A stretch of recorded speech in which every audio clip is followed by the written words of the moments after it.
It's a fascinating book, ladies and gentlemen, called The Coming Revolution. Walid Phares has done a superb job in outlining the history of the region and what we're facing.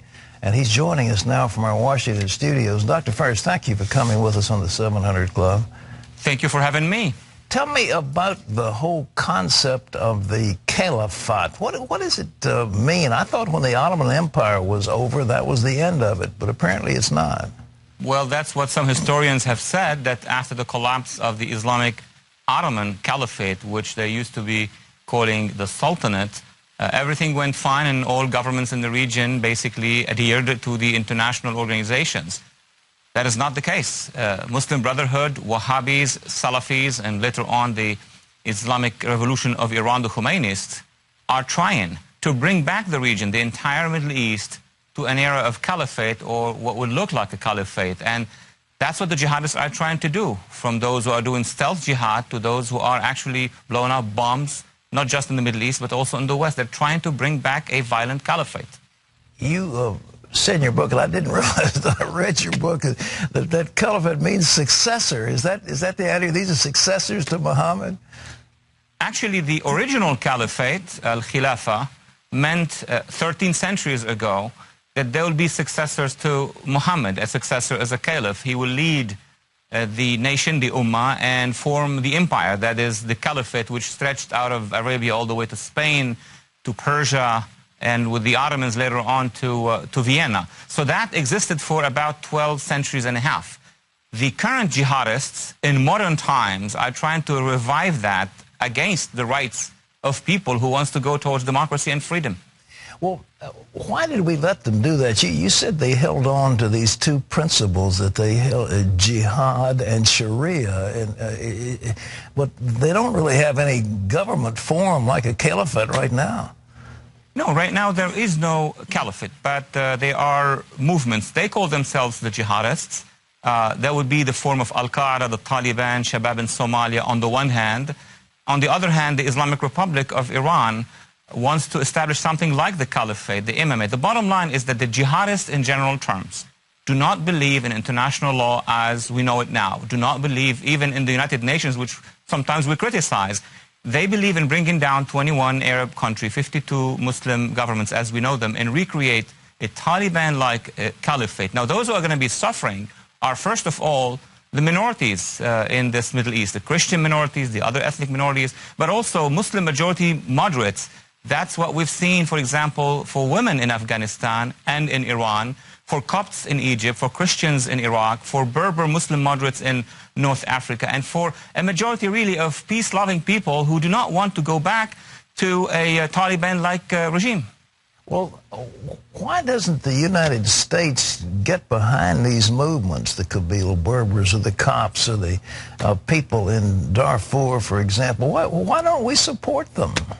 Well, first of all, there is no identification and recognition on behalf of the United States, specifically this administration, of the mere existence of these movements. Remember, Pat, when a year ago there was 1.5 million people demonstrating in the streets of Tehran, 60% of them were women.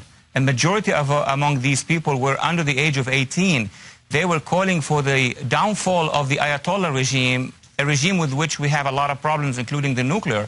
What was the answer in Washington? Quote, unquote, we don't meddle with that. I mean, imagine if Reagan would have said, we don't meddle with the issue of Lech Walesa and the workers in Poland, or Václav Havel or the dissidents. That's a big difference. Do you think there's enough strength? Your book is called The Coming Revolution, and you read that and you say, oh, there's hope.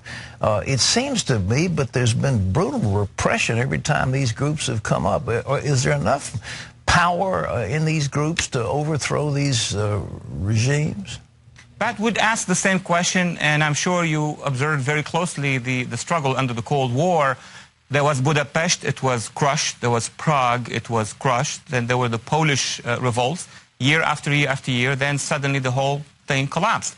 In the Middle East, you have the Iranian Green Movement, the Cedars Revolution in Lebanon. Southern Sudan is going to be voting for its freedom soon. And across the board, you have that struggle. What you don't have is an international U.S.-led coalition, which at least does the battle of the word. We need to have in Washington leaders who would say, we're with you.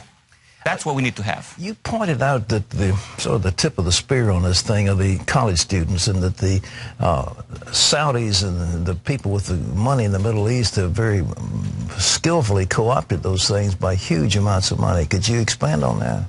Oh, absolutely. Research now clearly demonstrates that for over 25 to 30 years, petrodollars, that's the dollars have been produced by oil-producing regimes from the Wahhabi circles in Saudi Arabia, but also from other parts of the Gulf, from Libya, from Iran, and now you're going to have it from Venezuela. These amounts of monies are being inserted in our Middle Eastern studies on our campuses here in the United States and in Europe to influence the way the classroom would think about the Middle East, meaning there is no threat coming from jihad, and these democracy movements are just, marginal. And from the classroom, Pat, who's going to come? The writers in New York Times, the people are going to go to NPR. So those who are forming the minds of the students in our classrooms are basically backed by petrodollars from the region. What do you think? Your book is redolent of hope. Do you think there's hope that these groups can do like the revolutionaries in Prague and Budapest? Well, they have been doing this. Our mainstream other media is not basically reporting about it, but they are determined. Look, when a people is oppressed and suppressed, they're going to continue with their struggle with us or without us. The difference is, if we support them, it's going to be a shorter, it's going to be more secure for the world. If we don't, it's going to be a very long struggle.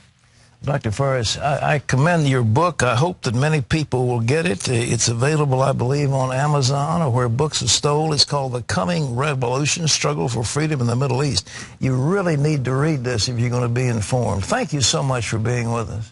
Thank you, and Merry Christmas. Merry Christmas to you.